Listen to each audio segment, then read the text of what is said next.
Talagang maangas itong Honda Click version 3. Wow. Lalong-lalo na itong limited edition.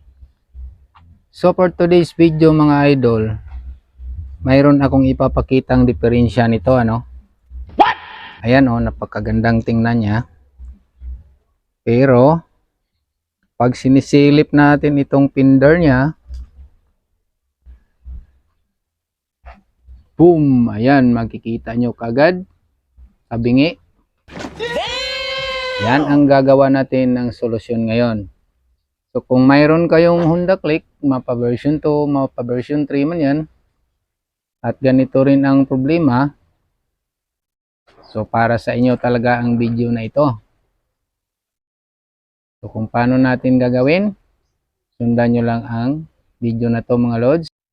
So ayan, kung pareho tayo ng problema mga idol, samahan nyo na ako upang matuto kayo kung ano ang mga paraan na ating gagawin mamaya upang maayos na yung diferensya ng ating mga fender ano. So ang una nating gagawin dito is mayroon itong cover sa ilalim. Mayroon itong cover mga idol na mayroon ding tatlong screw. So ipapasilip ko muna sa inyo ha. Ayan, yung dalawa, yan ang tatanggalin natin mamaya. Pagkatapos mayroon ding isa dito. Ayan, bali tatlo. So isang cover lang po yan na may tatlong screw. So ang gagawin kasi natin mga idol, kung bakit tatanggalin natin itong mga cover na nasa ilalim, ito kasi ang ating gagalawin. Bali, i-move natin siya pa kaliwa or pa kanan. Mayroon itong tatlong bolt sa ilalim. So, yan lang ang luluwagan natin. Bali, 10 mm po yung pinakaulo ng bolt na to. Gagamit tayo ng socket wrench. Yan, may nahanda na tayo, no? So, ito yung socket wrench na 10 mm. Ginagamitan ko ng extension bar at saka itong ratchet upang madali lang nating maikot mga loads. Saka ito ring flat screw, magagamit din natin ito mamaya. Makikita nyo kung bakit ko gagamitin itong flat screw. Saka may dadagdag ako mga idol, itong tire hugger. I-install din natin ito mamaya dito sa ilalim. So ito kailangan malapitan talaga upang makita nyo kung paano natin i-install, no?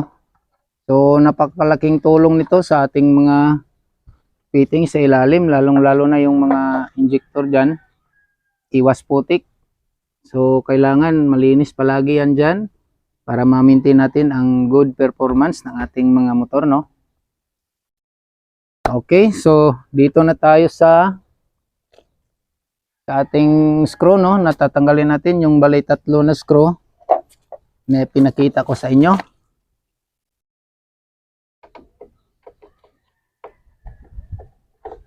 Ayan, yayariin na natin ito mga idol. So malayo lang, hindi ko nilapit dahil walang tagahawak ng ating cellphone, no?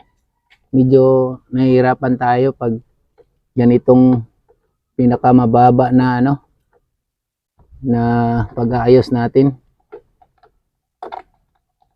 Napakadali lang nitong tanggalin mga idol. Yan, dalawa na yung natanggal.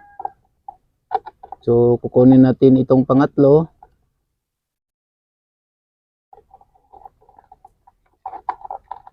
Yan.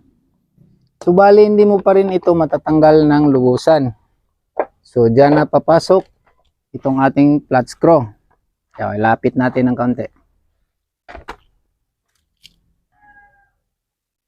Ito mga idol, kung nakikita nyo, hindi mo yan matatanggal agad-agad. Mayroon kasi ditong nakausli. Yan, may butas ito dito. Mga idol, kailangan mong hilahin ito. So hindi kayang hilahin ng ating dalawang kamay.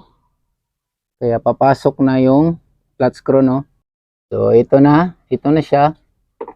Ganito na ang trabaho ng flat screw natin. Pasok mo lang dyan. Yan, tapos iano mo lang ng kaunti. Yan, natanggal na yung cover.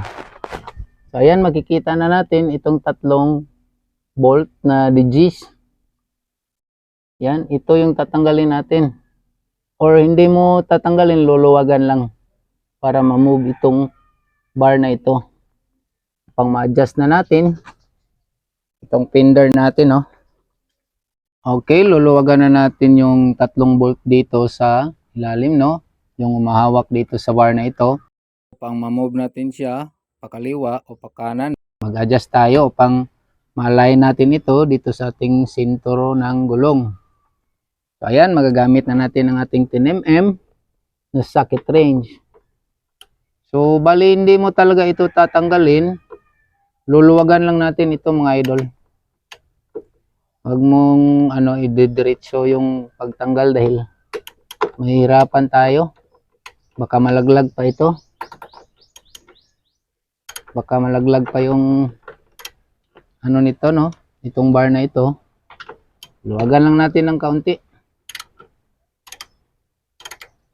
Yan. Kunting-kunti lang. Kunti lang kasi ang diferensya nito eh. So, kapain mo na lang kapag kaya na sa kamay. Ayan, pwede na yan kung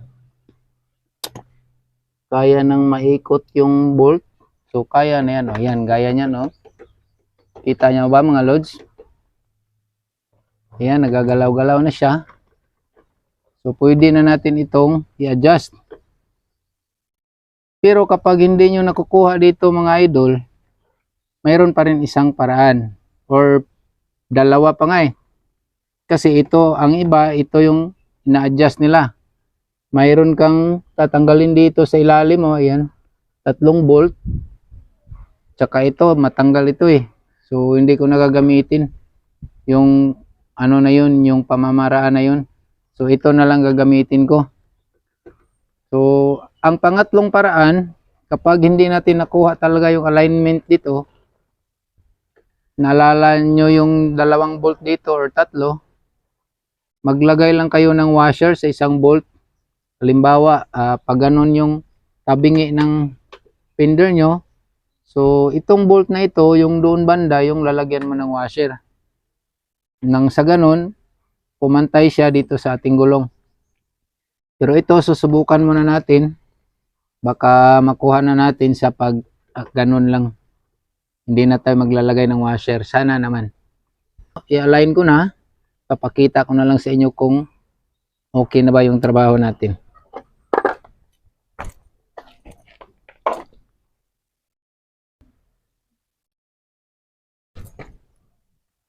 Ayan, kailangan lang natin ng silip-silip. Silipin lang natin.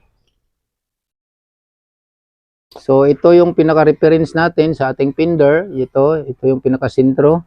Tapos yung sa gulong natin, itchatsansa nyo na lang. Kasi yung ibang gulong may guhit dito sa gitna. Pero itong sa atin wala. So, ano na lang. Tsansahan na lang. Ayan. So, pagkatapos yung ma-align mga idol, dandahan nyo ditong higpitan sa ilalim. So, dandahan lang. Pamamagitan ng kamay. Yan. Since dito yung tabingi, doon natin siya dadalhin. So, ang unahin nating higpitan itong sa kanan banda. Pero partial lang muna na higpit. Kasi, i-double check natin. Ayan o, medyo okay na siya. O, pwede mo nang itudo yung paghigpit ng bolt. Kasi nakikita na natin na okay na yung alignment niya.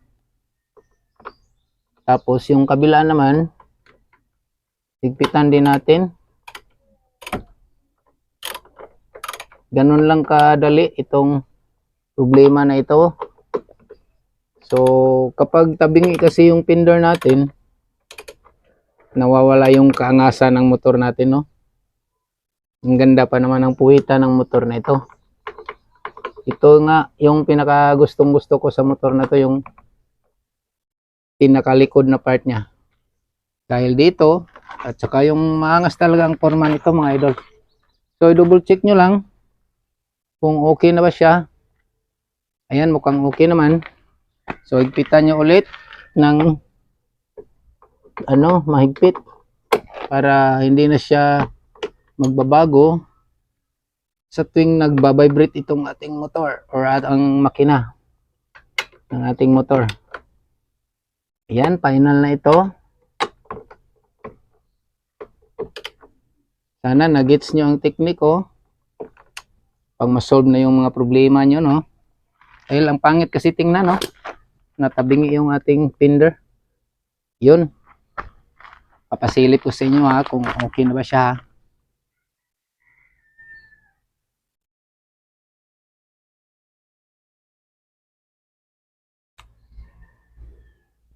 Yan.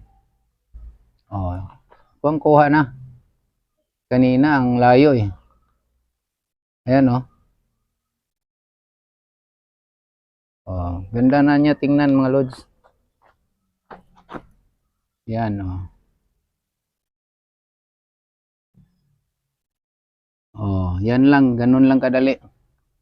So sana may natutunan kayo sa pag-adjust natin oh, sa ating fender. Ngayon, idagdag ko itong ating tire hugger. Okay, dito na tayo sa ating tire hugger, no? So, ang pinakauna nating tanggalin dito, mga idol, is ito talaga, itong screw na ito. Ayan, no? Bali, allen head itong screw na ito. Dalawa ito. Yan yung isa. Ayan, tatanggalin muna natin. Kasi ito rin ang ibabalik natin mamaya. Ayan, niluwagan ko na ng konti kanina, pang madali na lang yung pagtanggal natin, oh. Bali, demonstration na lang ito. So, napaka-importante din ng tire hugger mga idol dahil yan, pinoprotektahan niya yung nasa ilalim sa mga putik. Lalong-lalo na, no? Madalas maulan dito sa atin. Kaya napanatili niya ang kalinisan dyan sa ilalim. So, itong isa na naman yung tanggalin natin. Bali, dalawang screw lang sila. Puro allen ito. Ayan, natanggal na natin, oh. So, mayroon lang muna akong ipapaliwanag.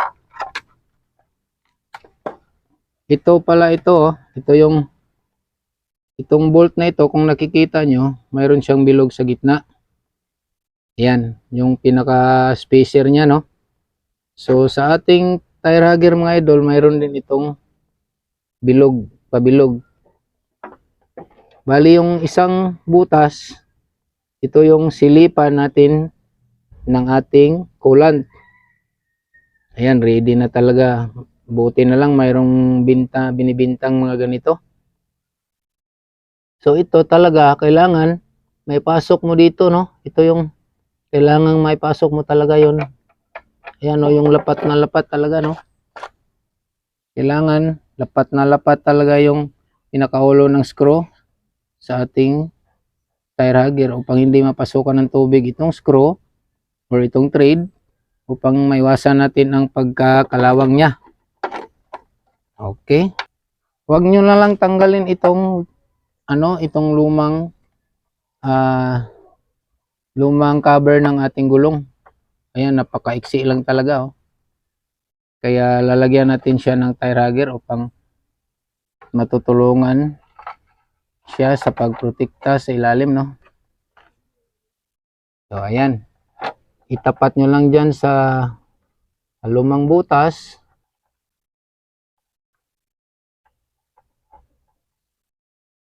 So sa pag-install din naman nito mga idol, kailangan tama ang entry mo, no?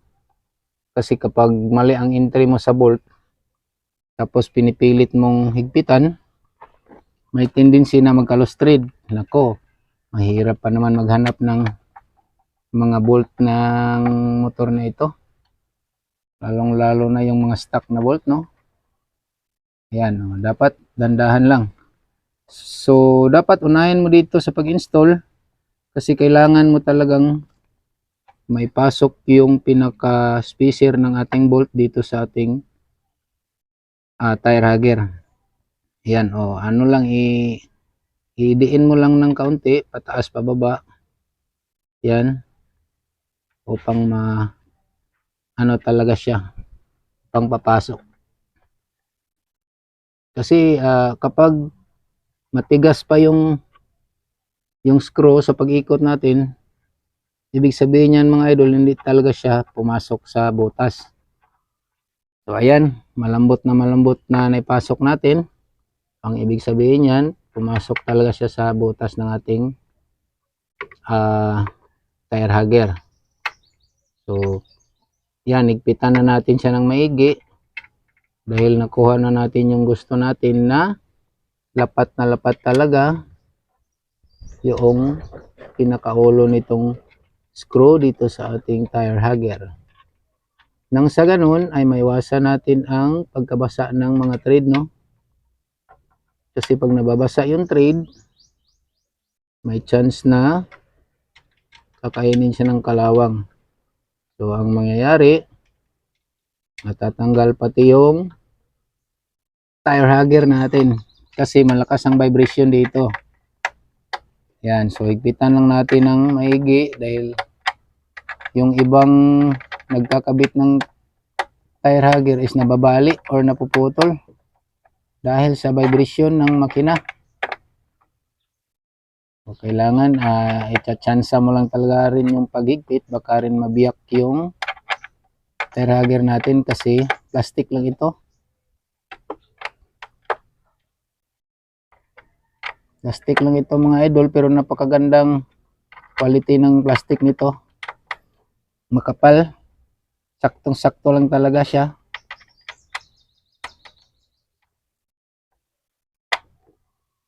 Ayun, isang ikot pa. Yun, dito rin isusurbol natin ito dahil dito talaga ang malakas. Yan, isa pa. Ayun, parang kulang pa ng isa. Yun, so ayan, makikita nyo pa rin yung ating coolant yan sa loob. Yan, oh, napakaganda ng tire hugger na ito. So ipapakita ko sa inyo, no, ang distansya, no, mula sa gulong. Sobra siyang sobra ng 1 inch. Sobrang 1 inch ito. So hindi ka problema kung sakaling maputik ang madadaanan mo dahil napakalayo ng distansya niya. Ayan, oh, napakaluwang sa ilalim. So ayan na nga, diyan nagtatapos ang ating vlog ngayong araw. So na-solve natin yung problema natin na tabingi yung fender, no? Ayan, no? Okay na siya. So maraming salamat sa inyong palaging pagsuporta ng ating channel, ano? So bali dinagdagan ko na rin ito mga lods. Nilagyan ko na ng cover yung ating shock. Ayan. Para proteksyon na rin sa putik ito. Bali washable po ito. Mura lang ito mga idol. Saka nilagyan ko na rin ng mating itong ating board, gulay board. Kaso lang hindi talaga siya fit yung kagaya ng version 2. Pang version 2 ito, pero okay na rin to. Hindi na tayo mahihirapan sa paglinis. Kasi kung lilinisan natin ito, tanggalin lang natin. Yan. Madali lang ang paglinis. So yun lang po muna mga lods. Update ko na lang kayo on my next vlog. Ano ang performance ng version 3 limited edition. Ayan, may 50 years anniversary pa, oh. Para tayong nanalo sa sa Honda. Ayan, thank you for watching po. Sana may natutunan kayo sa aking vlog. And paki-like, mag-comment na rin kayo kung ano ang itatanong nyo sa baka masagot ko. And then, paki-subscribe na rin po ng ating channel para lumaki tayo, no? Thank you. God bless po.